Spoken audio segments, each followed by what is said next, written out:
Amigo querido, a palavra do Senhor, carta de Paulo aos Filipenses, capítulo 3, a partir do verso de número 17.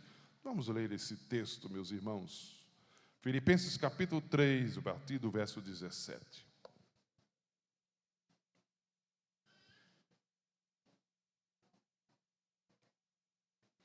Irmãos, sede imitadores meus, e observai os que andam segundo o modelo que tendes em nós. Pois muitos andam entre nós, dos quais, repetidas vezes, eu dizia, e agora vos digo, até chorando, que são inimigos da cruz de Cristo. O destino deles é a perdição, o Deus deles é o ventre. E a glória deles está na sua infâmia, visto que só se preocupam com as coisas terrenas.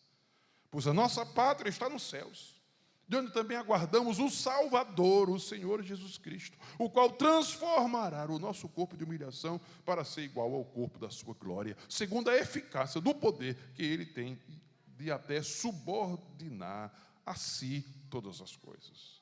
Portanto, meus amados, meus irmãos amados e muito saudosos, minha alegria e coroa, sim, amados, permanecei deste modo firmes no Senhor. Rogo a Evódia e rogo a Sintique, pensem concordantemente no Senhor. A ti, fiel companheiro de julgo, também peço que as auxilies, pois juntas se esforçaram comigo no Evangelho. Também com Clemente e com os demais cooperadores meus, cujos nomes se encontram no livro da vida. Alegrai-vos sempre no Senhor. Outra vez digo, alegrai-vos. Seja a vossa moderação conhecida de todos os homens, perto está o Senhor. Não andeis ansiosos de coisa alguma, em tudo, porém, sejam conhecidas diante de Deus as vossas petições, pela oração e pela súplica, com ações de graças. E a paz de Deus, que excede todo entendimento, guardará o vosso coração e a vossa mente em Cristo Jesus. Finalmente, irmãos, tudo que é verdadeiro, tudo que é respeitável, tudo que é justo, tudo que é puro, tudo que é amável, tudo que é de boa fama, se alguma virtude há e se algum louvor existe, seja isso que ocupe o vosso pensamento. Porque também aprendestes e recebestes e ouvistes e vistes em mim, isso praticai, e o Deus da paz será convosco. Amém? Amém? Por favor, tome assento, querido, em nome de Jesus. Meus queridos irmãos, nós tivemos no mês de janeiro e adentrando o mês de fevereiro, a oportunidade na escola dominical de tratarmos um dos temas centrais da nossa fé, que foi a questão da doutrina das últimas coisas, ou como costumeiramente é chamado de escatologia. Desde janeiro, então, nós podemos estudar esse tema, que é um dos temas da nossa teologia sistemática, a doutrina das últimas coisas, falando sobre desde o momento da morte, que o estado intermediário, passando pela volta de Cristo até a consumação de todas as coisas, ou seja, os novos céus e novas terras. Apesar de ter sido um momento assim bastante rápido, mas uma rica oportunidade. E hoje pela manhã nós concluímos fazendo todo esse fechamento, um resumo de tudo que vimos, apresentamos também uma espécie de confissão escatológica, demonstrando assim no que a gente acredita, no que a gente crê, no que a gente confessa a respeito das últimas coisas. Meus irmãos, a escatologia não visa atentar para as nossas especulações. Como será o fim do mundo? Como será o fim do mundo? Não. A escatologia tem uma proposta. A proposta do ensino sobre as últimas coisas é trazer esperança ao nosso coração, é nos firmar na fé. O texto aqui que nós lemos, uma carta de Paulo aos Filipenses, chamada Carta da Prisão, ele escreve aqui sobre as incertezas humanas, porém com uma convicção eterna. Ao aproximar-se, então, do final da carta, ele apresenta aqui uma das declarações mais consoladoras e, ao mesmo tempo, desafiadoras nesta carta e também no Novo Testamento. Ele vai dizer, o Senhor está perto, diz o versículo 5 do capítulo 4. Ou perto está o Senhor. Tal afirmação não é apenas uma palavra devocional para aqueles irmãos. Aqui, sim, nós temos um aspecto escatológico. Isso porque Paulo fala nos versos anteriores justamente da iminência da volta do Senhor. Quando ele está aqui combatendo os falsos mestres com o seu ensino terrenal, com a sua ideia voltada apenas para este mundo, quando ele justamente combate este ensino, onde ele diz que ele só se preocupa com as coisas terrenas, no versículo 20 e o verso 21, Paulo vai dizer, sim, a nossa pátria está nos céus. Ele diz, de onde aguardamos o Senhor, o Salvador, o Senhor Jesus Cristo, o qual transformará o nosso corpo de humilhação para ser igual ao corpo da sua glória. Aqui Paulo está dizendo, olha, tira os olhos da terra, tira os olhos aqui, porque perto está o Senhor. Veja que ele vai dizer no verso 20, que o Senhor voltará pessoalmente. Aguardamos o Salvador, que a sua volta é visível, ele se manifestará em glória, gloriosa. Ele disse, vai manifestar o Cristo glorioso que ele é. Então, Paulo está apontando para o regresso do Senhor. Por isso, no capítulo 4, versículo 5, ele diz, perto está o Senhor, essa volta está próxima. A pergunta central que fazemos aqui, quando lemos essa passagem, é como viver hoje, sabendo que o Senhor está perto. Como viver hoje, diante dessa expectativa? Paulo responde justamente mostrando que a esperança, meus irmãos, a nossa esperança futura, ela sim molda profundamente a nossa vida presente. A nossa esperança, o fato de saber que o Senhor está perto, isso mexe e deve mexer com a nossa vida diária. O que Paulo está dizendo aqui, porque o Senhor está perto, nós devemos viver com a firmeza de fé, em unidade na comunhão, com alegria no coração, com equilíbrio, com a mente santa, mostrando que devemos viver como cidadãos do reino. Perceba então aqui algumas verdades que nós podemos ver nesse texto. Perto está o Senhor. A esperança da volta de Cristo, em primeiro lugar, meus amados irmãos, nos chama para a firmeza espiritual. É como se fosse um alerta. Perto está o Senhor. O que devemos fazer? Olha o versículo 1 do versículo 4. E Paulo vai dizer, portanto, meus irmãos, portanto, por quê? O Senhor não está perto? Não aguardamos o Senhor?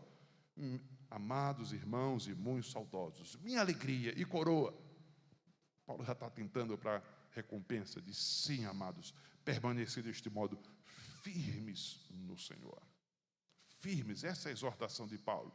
Firmes no Senhor. A palavra firme aqui tem um sentido, na verdade, militar. A ideia aqui é de manter posição, de não desertar, é não recuar diante de ataques. Ainda que surja ataque, ainda que surja luta, ainda que venha a batalha, Paulo está dizendo, se mantenha firme, não deserte, não volte atrás, não abandone o seu posto. Esta firmeza, como ela se manifesta? Em primeiro lugar, quando ele diz assim, deste modo, então ele está se referindo a tudo que já foi dito. Em primeiro lugar, meus irmãos, essa firmeza se manifesta pela imitação de bons exemplos cristãos. Versículo 17, ele diz, irmãos, sede imitadores meus e observai os que andam segundo o modelo que tendes em nós. Ou seja, Paulo está dizendo, olha, mantenha-se firme. Para isso, o exemplo ou a manifestação dessa firmeza está em você atentar para os bons exemplos, para quem de fato tem andado como crente. Tome, atente, ele disse, olha, veja, seja meu imitador, observe bem o modelo daqueles que andam segundo eu demonstrei para vocês. O que Paulo está mostrando, meus irmãos, aqui, nós devemos observar como vivem os crentes, segundo o padrão do Evangelho. E a esses devemos tomar como inspiração, tomar como exemplo. O verso 18 e 19, ele vai dizer que essa firmeza também se manifesta através de uma rejeição a esse, o que Paulo poderia chamar de materialismo, dentro da igreja. O verso 18, o verso 19, ele diz: pois muitos andam entre nós, não distante, não lá fora, dentro da igreja. Ele disse: dos quais repetidas vezes eu vos dizia, e agora vos digo, até chorando, por conta deles, que são inimigos, ele diz, da cruz de Cristo. Paulo está dizendo, existe gente dentro da igreja, existe gente no meio da gente que está, na verdade, não trazendo um bom exemplo, mas tem a cruz, são inimigos da cruz, ou seja, vivem distante da centralidade do Evangelho.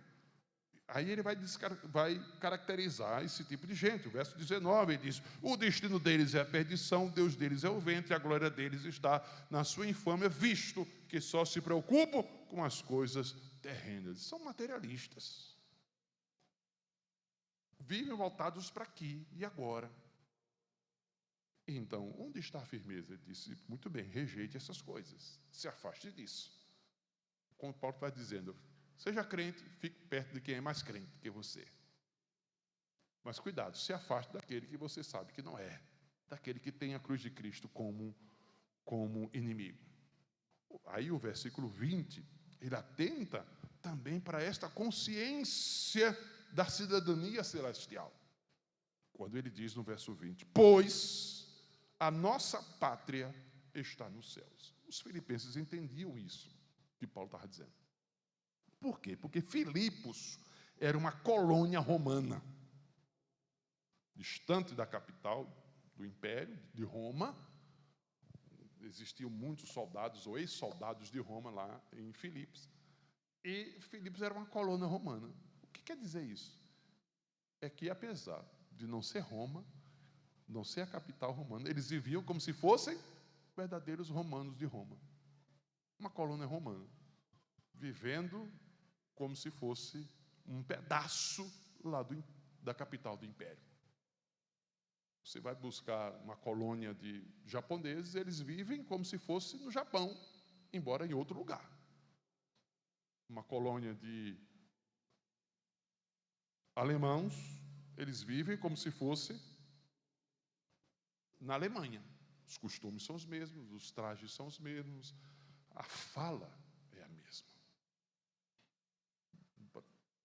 Então, quando você vai numa colônia, os colonos, eles trazem um pedaço da sua pátria, da sua terra, para dentro daquela nova terra. Seus costumes, seus hábitos, sua comida, a sua língua, eles não se deixam influenciar pela a pátria que está à sua volta. É um pedaço do seu país em outro país. O que Paulo está dizendo é justamente isso. A nossa pátria está nos céus. O que Paulo está dizendo é: atente para a sua cidadania. Então, se você é cidadão do céu, você deve viver como tal, se comportar como tal. Embora no mundo, o mundo não é o seu lugar. Você é de cima, é lá a sua pátria. Você tem uma outra cidadania. Você é diferente. É o que Paulo está dizendo aqui para os seus leitores. Então, a esperança da volta de Cristo nos chama a uma firmeza espiritual. Firmeza essa que se manifesta quando nós buscamos imitar bons cristãos e quando nós evitamos aqueles que são materialistas, inimigos da cruz, vivem só pensando aqui, e quando nós temos a consciência de que a nossa pátria está nos céus, de onde nós esperamos o nosso Salvador. Se Cristo está perto, devemos nos firmar cada vez mais nessas verdades. A segunda verdade aqui, irmãos, está no capítulo 4, verso de 2 a 3, Paulo vai dizer que a proximidade do Senhor nos chama também a viver relacionamentos saudáveis. Olha só o texto como é interessante. Porque Paulo aqui cita um conflito, não sabemos o quê, mas entre duas irmãs essas que trabalhavam no Senhor, que serviram ao Senhor, que cooperaram com Paulo, Evódia e Síntique. Mas que em algum momento essas irmãs se desentenderam. Veja que Paulo não espiritualiza o problema, mas também não ignora o problema. Mas ele diz, ó, Cristo está perto. Então, esse não é tempo de divisão, esse não é tempo de conflito. Esse é tempo de relacionamentos saudáveis. Há possibilidade de conflito, mas há necessidade de solucionar o conflito. É o que Paulo vai mostrar. Precisamos preservar a comunhão. De que forma? Primeiro, aqui é um alinhamento de pensamento no Senhor, quando ele diz no verso 2, rogo a Evódia e a Síntica, que pensem concordantemente no Senhor. Ou seja, bote Cristo no meio e vamos para cá. E vamos pensar, vamos concordar nesse ponto. Cristo no meio aqui e vamos trazer os nossos pensamentos. É como se estivesse dizendo, você não é crente, eu não sou crente, nós não temos Cristo como nosso Senhor e Salvador. Muito bem. Então, o que nos une é Cristo. As outras coisas são secundárias. Vamos concordar, vamos pensar, vamos alinhar o nosso pensamento. Não podemos nos divergir dentro do reino do Senhor, na igreja do Senhor. Segundo, Paulo vai dizer que a necessidade do reconhecimento desse senhorio de Cristo. Quando ele diz no Senhor, ele está dizendo que Cristo é Senhor de ambas. Cristo é Senhor das duas. Então não é a minha vontade, não é a sua vontade, é a vontade do Senhor que precisa prevalecer. Porque o grande problema dos conflitos é o ego. É o eu. Eu. Quando Cristo então reina, o eu desaparece. Ele deixa de existir. E aí, Paulo vai mostrar que elas tinham a necessidade até de aceitar este cuidado pastoral. Versículo 3, Paulo diz, a ti, fiel companheiro de jugo, também peço que as auxilies. Afinal de contas, são irmãs que trabalharam juntas, se esforçaram comigo no Evangelho, como os demais, como Clemente. Então, chegue junto. Está pedindo ao pastor da igreja. Elas precisavam de auxílio. Muitas vezes, irmãos, o conflito é grande. E dois não conseguem resolver. É preciso uma intervenção. E aqui a intervenção é pastoral. Chega o pastor da igreja para dizer, vem cá, vamos ouvir as duas e vamos ouvir o Senhor. E vamos ver o que o Senhor pensa disso e vamos concordar e vamos andar juntos. Por quê? Porque o Senhor está perto. O Senhor está chegando, não é tempo de arenga, não é tempo de briga, não é tempo de confusão. É tempo de pensar todo mundo debaixo do senhorio de Cristo. E lembrando o quê? Versículo 3. Lembrando, meus irmãos, da nossa salvação, do que os nossos nomes estão escritos no livro da vida. Olha o versículo de número 3, ele diz, cujos nomes se encontram no livro da vida. É como Paulo estivesse dizendo, meus irmãos, a gente vai para onde? É para o reino de Deus. E lá não é lugar de briga, lá não é lugar de conflito. Então, se vamos para lá, perto está o Senhor, e quando o Senhor está perto, e uma vez que Ele está perto, uma vez que a nossa esperança está cada vez mais próxima de concretizar-se, meus amados irmãos, lá é lugar de harmonia e de paz. O reino de Deus é lugar de harmonia e paz, não é lugar de conflito. Se lá não é lugar de conflito, vamos resolver os nossos conflitos aqui o mais rápido possível, porque perto está o Senhor. Somos salvos. É como se Paulo estivesse dizendo, são salvas. Os nomes estão escritos no livro da vida, são salvos. Lembramos aqui aquela velha canção. Se o teu coração é igual ao meu, faça o quê? Me dá a minha mão e meu irmão serás. Então, se você é salvo, se eu sou salvo, se os nossos nomes estão escritos no livro da vida, a nossa salvação nos impulsiona, mola para que possamos viver em harmonia, em comunhão. Terceiro lugar, Paulo vai dizer que a certeza da vinda de Cristo, perto está o Senhor, sustenta também a nossa alegria. É o que mantém acesa a nossa alegria. E a certeza da volta do Senhor. O versículo 4, ele diz, alegrai-vos sempre no Senhor. Outra vez digo, alegrai-vos. Perto está o Senhor. A nossa alegria precisa ser radiante. Lembremos que Paulo está preso. Lembremos disso. Aqui é a ordem divina. Aqui tem um mandamento, alegrai-vos. Uma alegria que não é emocional, não é circunstancial. Sim, ela é bíblica, é teológica. Veja as características dessa alegria. Paulo diz sempre, é constante. Não é somente de 8 em 8 dias, é sempre. ela é centrada no Senhor, não nas circunstâncias. Alegrai-vos sempre no Senhor. O Senhor é a razão, o Senhor é a fonte dessa alegria. E aí ele vai colocar que a oração, meus amados irmãos, é como se fosse o combustível, o meio pelo qual esta alegria ela é mantida. Olha o que ele diz no verso de número 6. Não mandeis ansiosos de coisa alguma, em tudo, porém, sejam conhecidas diante de Deus as vossas petições, pela oração, pela súplica, com ações de graça. E a paz de Deus, que excede todo entendimento, guardará o vosso coração e a vossa mente em Cristo Jesus. O que Paulo está dizendo é, eu sei que pode existir coisa que queira roubar a sua alegria. Eu sei que um coração preocupado, um coração ansioso, não é um coração alegre. Porém, essa ansiedade precisa ser resolvida aos pés do Senhor, na oração. E aí ele vai dizer, de que forma? Ele disse, muito bem, coloque tudo diante do Senhor, sejam conhecidas diante de Deus. Petição, súplica, mas também com ações de graças, reconhecendo já os feitos do Senhor. E aí vem o versículo 7, como resultado dessa entrega. Ele diz, e a paz de Deus, que excede todo entendimento, guardará o vosso coração e a vossa mente em Cristo Jesus. Então a nossa alegria é constante, centrada no Senhor, cristocêntrica e mantida, preservada através dessa válvula de escape chamada oração. É através da oração que nós encontramos paz para o nosso coração, tranquilidade para a nossa mente. Quem ora, troca o peso da ansiedade pela leveza da confiança.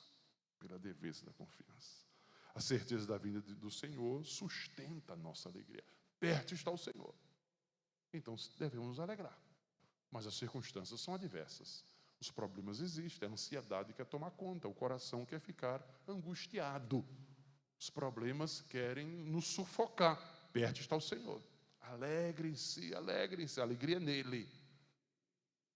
E ela pode ser mantida quando você traz tudo aos pés do Senhor em oração.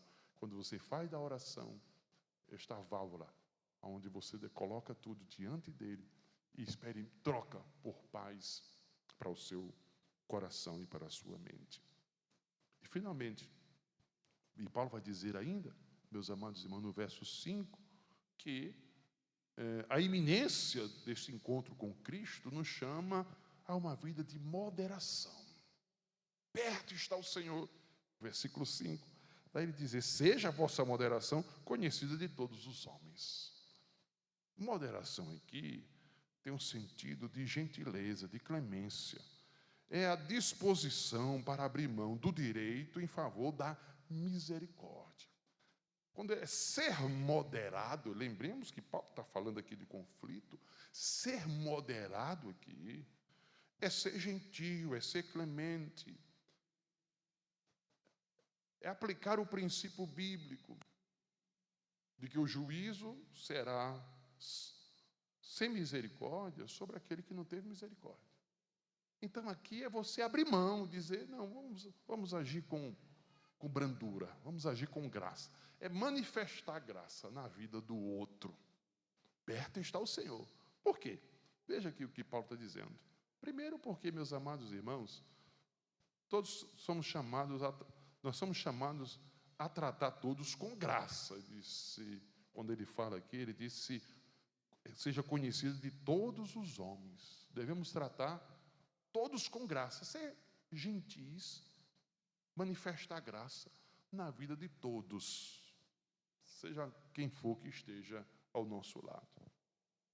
A razão disso é porque o próprio Senhor foi gracioso para conosco. O Senhor nos tratou com graça, o Senhor nos recebeu graciosamente. O Senhor é misericordioso, o Senhor não nos trata conforme as nossas faltas, mas o Senhor nos trata com graça, com misericórdia, com gentileza, com clemência. Perto está o Senhor. Ou seja, logo, logo estaremos diante do Senhor para prestar o quê? Contas. nós vamos estar diante do reto juiz. É como se Paulo estivesse antecipando, dizendo: perto está o Senhor, seja clemente, seja gracioso, manifeste misericórdia na vida do Senhor, porque já já nós vamos estar diante do reto juiz e vamos ser julgados, e as nossas obras vão ser manifestas. Esse juízo será sem misericórdia sobre quem não teve misericórdia. Então seja gracioso, se você quer ver a graça de Deus também manifestar-se na sua vida. Então a iminência deste encontro com o Senhor nos leva a viver com moderação, viver manifestando graça na vida de todos que estão à nossa volta. Os versos 8 e 9 finaliza dizendo que essa esperança futura exige de nós uma mente completamente diferente. Por que não dizer santa? Ou seja, a esperança futura exige uma mente santa no presente. E Paulo aqui encerra, então, tratando disso, que a vida cristã começa no pensar, para que possa manifestar-se no agir. E como deve ser esse pensar? Verso 9 é fruto do discipulado verdadeiro, quando ele cita aqui, no versículo 8, finalmente, irmãos, tudo que é verdadeiro, tudo que é respeitável, tudo que é justo, tudo que é puro, tudo que é amável, tudo que é de boa fama, se alguma virtude há, se algum louvor existe, ele seja isso que ocupe a sua mente, o seu pensamento. O verso 9 diz: porque assim aprendeste. Ou seja, pensar corretamente, pensar cristamente, pensar de forma que seja agradável a Deus, é fruto de alguém que foi discipulado, de alguém que foi ensinado, de alguém que aprendeu. Porque se queremos bons resultados, nós temos que pensar corretamente, é o que Paulo está pensando aqui. Segundo, irmãos, isso, na verdade, sustenta a conduta, né? Quando ele disse: o que também aprendestes e recebestes e ouvistes e vistes em mim. Ele diz: isto praticai. Ou seja, vocês aprenderam, agora pratiquem, façam, coloquem em prática. Não é somente ouvir, mas também ouvir corretamente, aprender o ensino correto, ser ortodoxo, mas também ser ortoprático. Você precisa colocar em prática as verdades que vocês ouviram. E qual o resultado disso? O resultado disso é a verdadeira paz, como ele diz assim. E o Deus da paz, ele será convosco. O Deus da paz será conosco. Não apenas a paz de Deus, mas o Deus da paz. Não apenas a paz dele, mas o Deus da paz é que vai estar conosco. Em meio a momentos de conflitos, momentos em situações de perseguição, de adversidade, que esses irmãos estavam vivendo, eles podiam desfrutar de paz. E muito mais do que de paz, eles podiam desfrutar da presença do Deus da paz. Mais do que paz, é ter o Deus da paz guiando a nossa vida, consolando o nosso coração, dirigindo os nossos passos. Irmãos, esse texto nos faz pensar com alegria de que o Senhor está perto. Agora, isso produz de fato em nós firmeza ou acomodação? Perto está o Senhor. Pensar na escatologia precisa produzir em nós o ensino, estudar a escatologia sobre a volta do Senhor, precisa produzir em nós gozo, firmeza, alegria. O Senhor está perto, o Senhor está próximo. Preciso me firmar mais e mais. Preciso ser mais crente mais e mais. Eu preciso tomar os bons exemplos, os bons modelos e segui-los. Eu preciso evitar os maus exemplos. Crente que se diz crente, mas não é. Gente que se diz pastor, mas não é. Gente que se diz apóstolo, mas não é. Gente que se diz servo de Deus, mas não é. Eu preciso fugir daqueles que têm a cruz como inimiga. Aqueles que pregam o evangelho somente voltado para as coisas terrenas, e preciso me aproximar daqueles que têm o evangelho que aponta para a glória do Senhor. Porque o Senhor está perto. É como se Paulo estivesse dizendo: cuida da tua vida. Cuida da tua vida. Se firme. vida cristã, e Paulo já diz nessa carta aqui, o querer e o realizar vem de Deus. A vida cristã precisa ser um cuidado contínuo. E esse cuidado não é de outro, esse cuidado é nosso. Quando Paulo fala aos Gálatas que devemos levar as cargas dos outros, ajudar aqueles irmãos nos seus pecados, nas suas fraquezas, mas Paulo também diz no mesmo texto, cada um leva a sua carga. Cada um leva o seu peso. Porque sou eu que devo cuidar do meu coração, cuidar da minha fé, cuidar da minha firmeza. Cada uma, a salvação aqui, nesse aspecto, como a gente costuma dizer, sim, ela é individual. Ela não é coletiva. Nós não vamos subir no bolo, como se diz, por atacado. Né? É individual, é cada um, meus irmãos. Devemos cuidar da firmeza. Perto está o Senhor. Temos firmeza ou estamos acomodados? Perto está o Senhor. Como andam os nossos relacionamentos?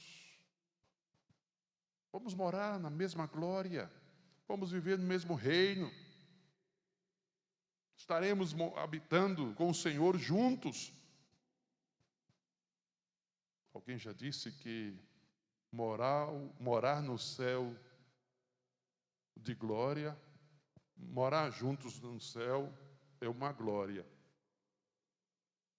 Viver aqui entre os irmãos é outra história. É bom pensar que vamos morar juntos no céu, na glória, mas conviver com os irmãos é tão desafiador. Mas perto está o Senhor. Isso nos motiva a manter os nossos relacionamentos interpessoais em dia.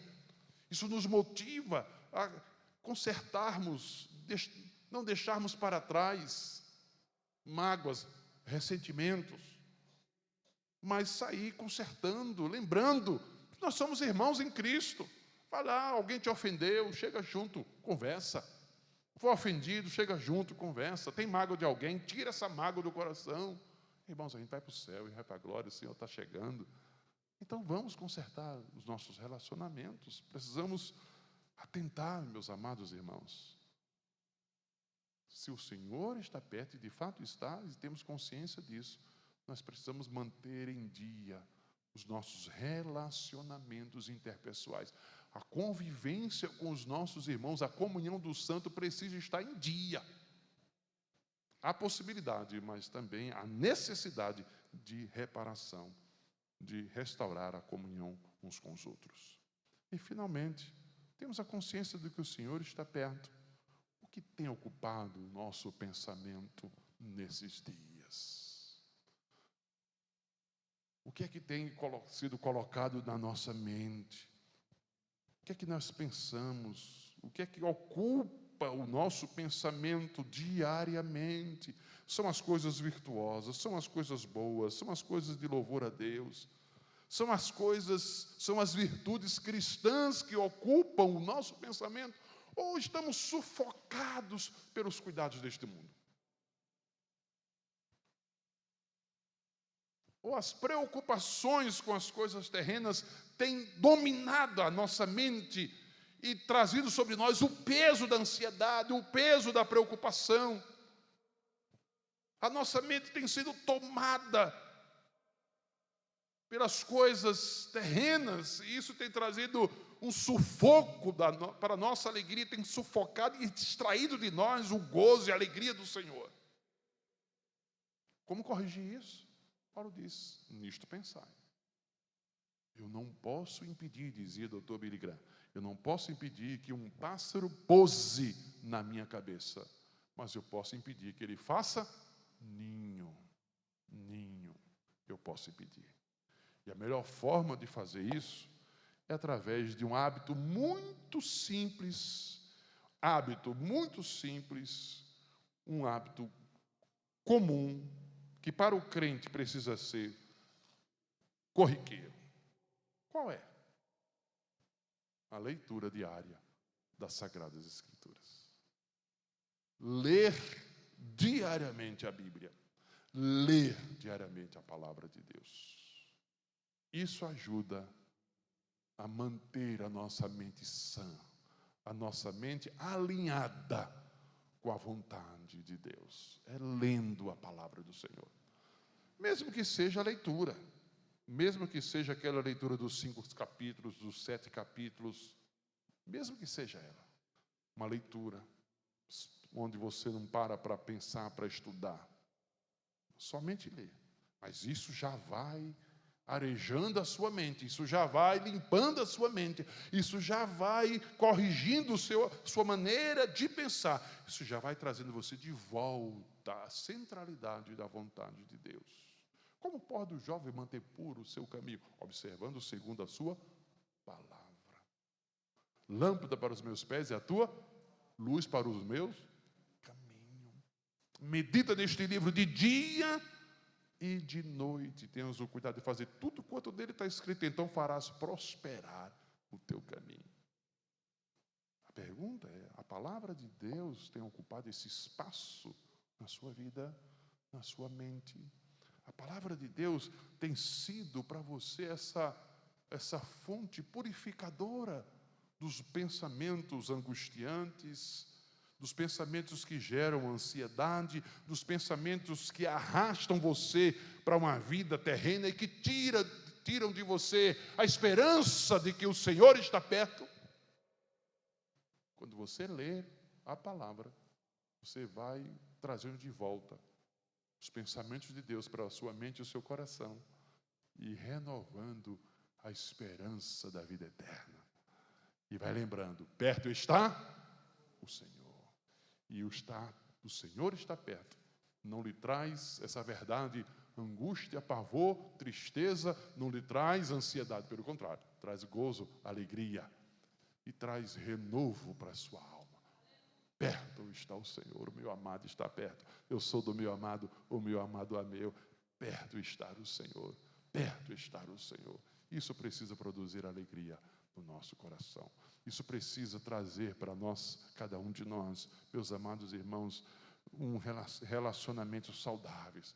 Meus amados irmãos, o Senhor está perto. Vamos caminhar juntos, o Senhor está perto. Vamos deixar de intriga, de briga, de contenda, de confusão. O Senhor está perto, já já estaremos com o Senhor. Vamos caminhar em comunhão uns com os outros. O Senhor está perto. Vamos vigiar os nossos pensamentos, vamos vigiar a nossa mente, vamos manter o nosso pensamento alinhado com a palavra do Senhor. O Senhor está perto. Vamos viver de modo digno do nosso Deus. Amém, igreja? Oh, que coisa maravilhosa. Fica de pé, querido. Vamos orar ao Senhor. Fica de pé para a gente orar a Deus.